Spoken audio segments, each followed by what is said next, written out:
I often say to people, we always need patriots everywhere in the world, and nothing is demonstrating that more than what we are seeing today as we watch the absolute collapse of the COVID narrative, the collapse of the mandates, the destruction of this moment and this group of quote-unquote experts who had only themselves in mind over the last 2 years, the assumption of their own power and the expansiveness of their own authority and administrative state. The corruption has been exposed, and ladies and gentlemen, the reckoning is here. They wanted the Great Reset. What they're getting is the Great Awakening. What you see now on your screen is places where the mask mandates are lifted. Blue states across the board lifting their mandates. There are still places where mask mandates are in effect. Those places are like where segregation would be in effect if you were looking at a map in the 1950s and 60s. They are so out of lockstep. They are so out of the scientific realm of what is plausible and certainly what is good health policy.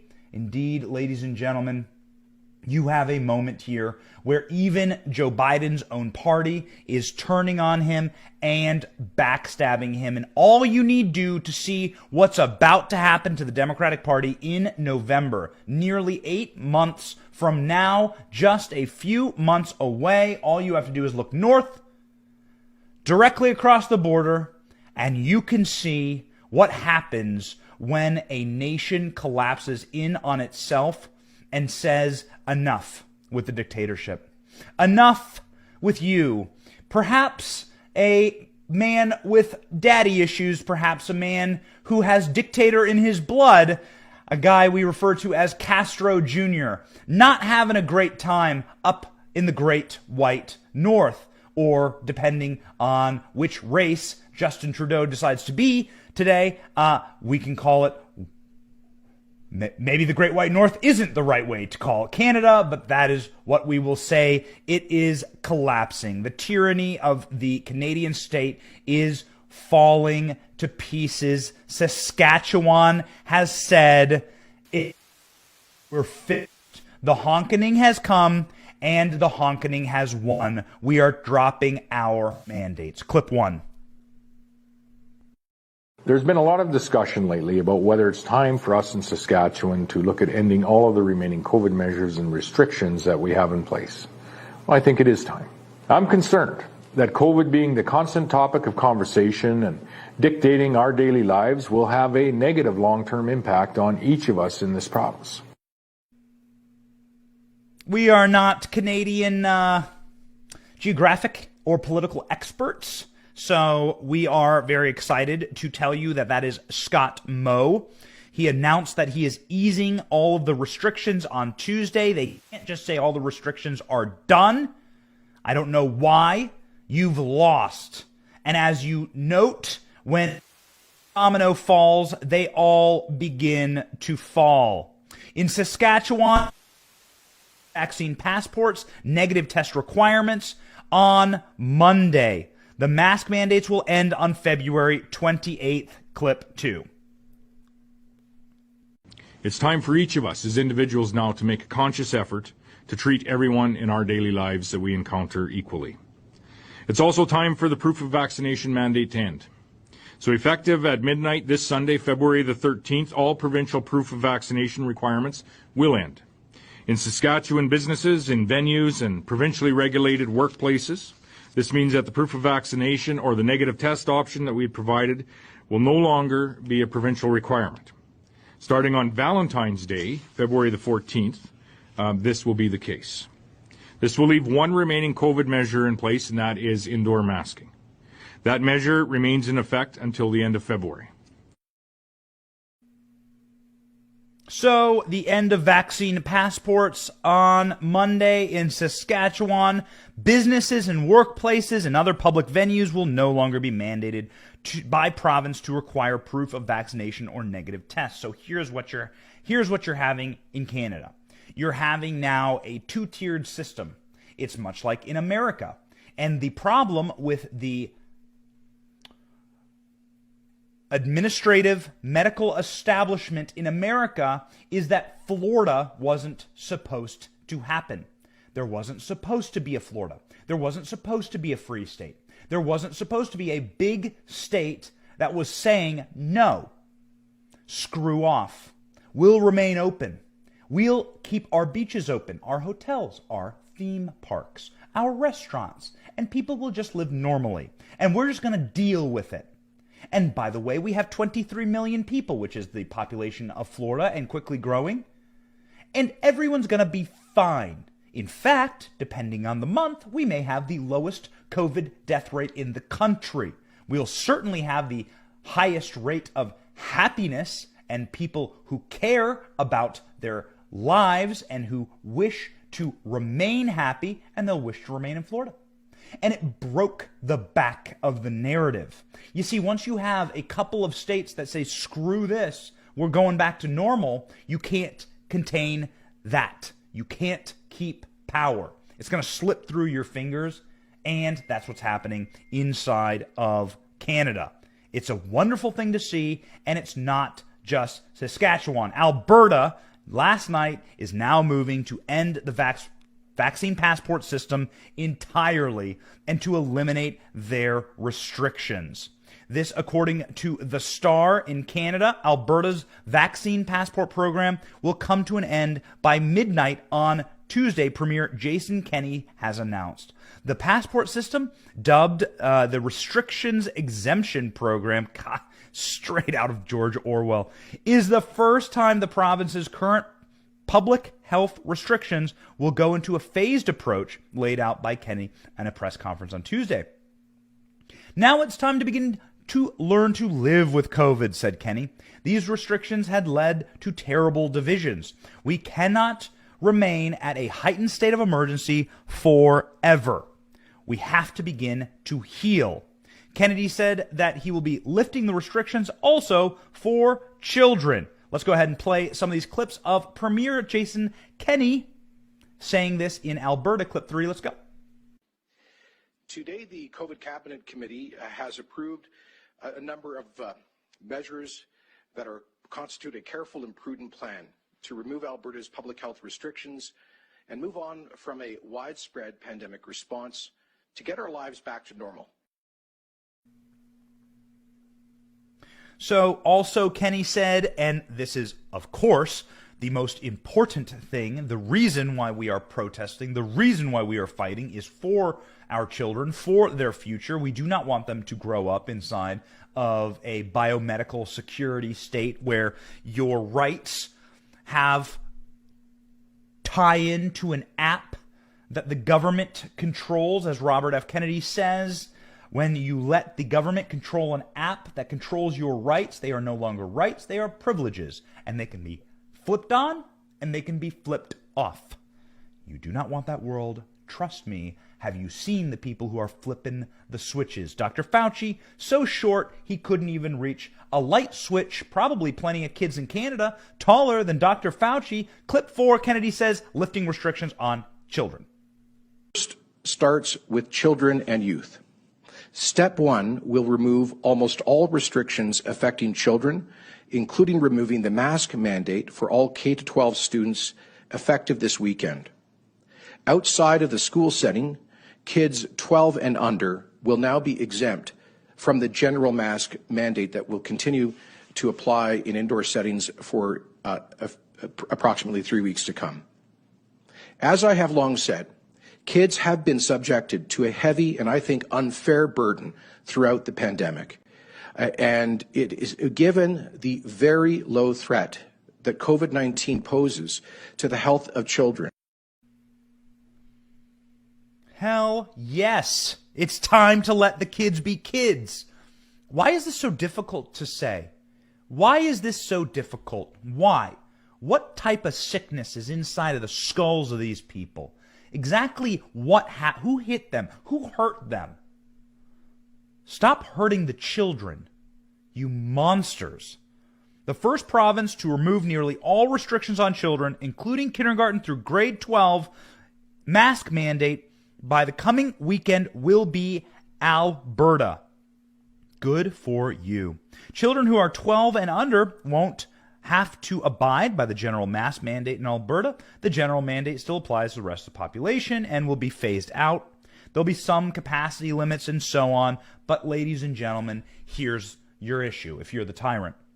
If you're the tyrant, this is the first domino to fall. If you want to raise your kids free, and everyone does, don't believe it, every single person on this planet wants their children to be happy and free and breathe free and live free, well, then you're going to go to Alberta. See, that's what happened. Ladies and gentlemen, the reason we're late today to the show is that I'm moving my parents down from Florida, to Florida from Illinois. They're moving from a tyranny state to a free state.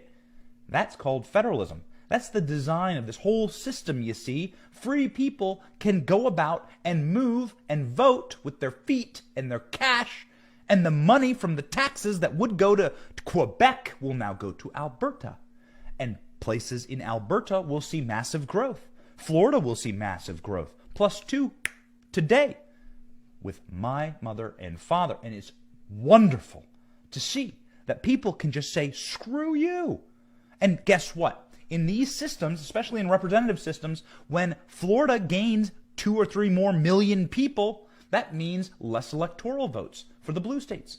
That means less electoral votes for Illinois and for New York. Guess who loses? That's who loses. It takes away power. Now Florida has more of a say in who becomes president of the United States, and they have less. It's why they want to count illegal immigrants, by the way, in the census. Little red pill there, little black pill there, but that's precisely why. If you want to know why things are happening on our border the way they are, it's that the blue states are bleeding people. They're bleeding population. And they're all coming to free states because nobody wants to live under tyranny. And if you have the choice, you leave. That's why America exists. America has always existed as the place that you come to get away from tyranny, whether it's in Germany or Italy or England. Every single person who stepped foot on this continent over the last 250 glorious years were escaping tyranny, were escaping the yoke and the chains of old systems and broken systems, and they come here to move. And now in Canada, people are going to say, hey, what the hell? I'm going to send my kids to Alberta. We're going to go move to Alberta, honey. Hey, Mary, let's go to Alberta now, eh? Grab the poutine and the hockey pucks and the goose. I don't know. Do people in Canada own geese? I'm not sure. I don't know. But it would be nice to find out as soon as you drop your vaccine mandate for travel. I'll come on up there and hang out with you Canadians. I hear you have great beer. So there are still a few limits in Alberta, but it sounds like the people of Alberta are still pissed at those limits, and they're going to be all wound down. Kenny says he hopes to see Alberta reach this stage by March 1, where people will be able to have general mask-free mandate, get rid of the work-from-home orders, and get rid of all capacity limits, essentially back to normal. The final stage would see remaining restrictions lifted, and Kennedy cautioned that if the healthcare system feels too much pressure from COVID, the province could pause lifting restrictions, blah, blah, blah. We are well positioned to live with the virus. That's right, because that's been the goal from the beginning. The goal was never to have unlimited emergency powers unless you are an evil dictator, which Castro Jr. is proving to be an evil dictator. And we'll get to him in one moment. What's causing these sudden changes in the provinces across Canada is pretty obvious. And we actually have a clip that demonstrates exactly why people are wanting their freedom back. Clip 5, let's go. I'd like to address some of the considerations that informed our decision today. First,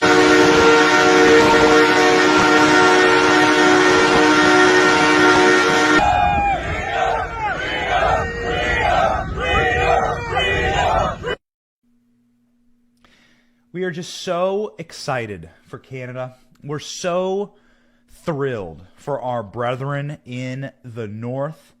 I can't tell you what a joy it brings to me to open my phone every single day, every single morning, and catch up on the news from Canada.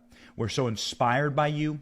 We're inspired by the movement that you have created. We're inspired by real working class people standing up. The communists, the Marxists say they're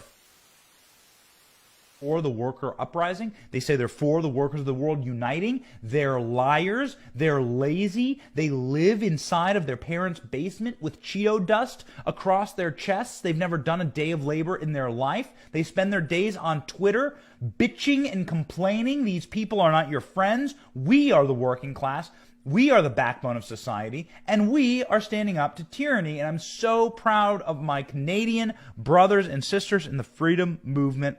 It is just a wonderful, wonderful thing to see every single day. You can see on your screens right now the gas cans. This is the best.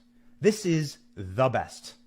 They banned the gas cans. We went live with a reporter from Rebel News, and she walked us through the honkening.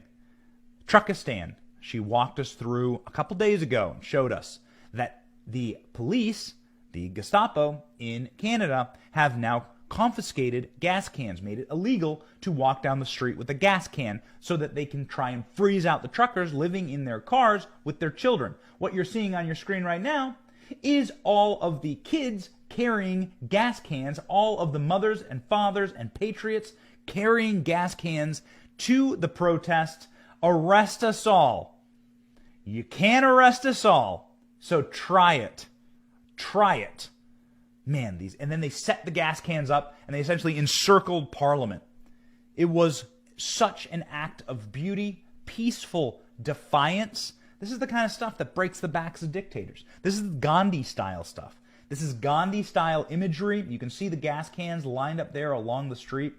Gandhi-style imagery where you just look like a tyrannical dictator when you come at people's ability to fuel their vehicles. In what universe? You take away people's right to gas and want to talk about free speech, take away someone's right to honk. That's exactly what's happening right now. They've taken away the right to honk. So a judge has issued an order saying that you can't, I know this is insane, but it's true, saying you can't honk anymore in Canada. That's right. You can't honk anymore inside of a specific area in Ottawa, and you are not allowed to blare your horn. He offered an injunction. He didn't side with the tyrants. He just offered an injunction to all of the honking. So what are truckers doing instead? Our colleague at Newsmax, Greg Kelly, has the scoop on a report last night. He spoke with two truckers, a father and his son, and asked them exactly what are you doing in order to make yourself be heard now that the fascistic powers in Canada have banned the honkening. Well, they had a perfect response. Clip 14. What's up with the horns at this point, please? Well, we're not allowed to blow our horns, I think, for 10 days. They got an injunction from a judge, I guess. So we have these. Hang on, I'll show you. We honk these. A whole bunch of us got these. We do these downtown now. So no one's blowing the horn? I mean, what would happen if you blew the horn right now? You mean like this?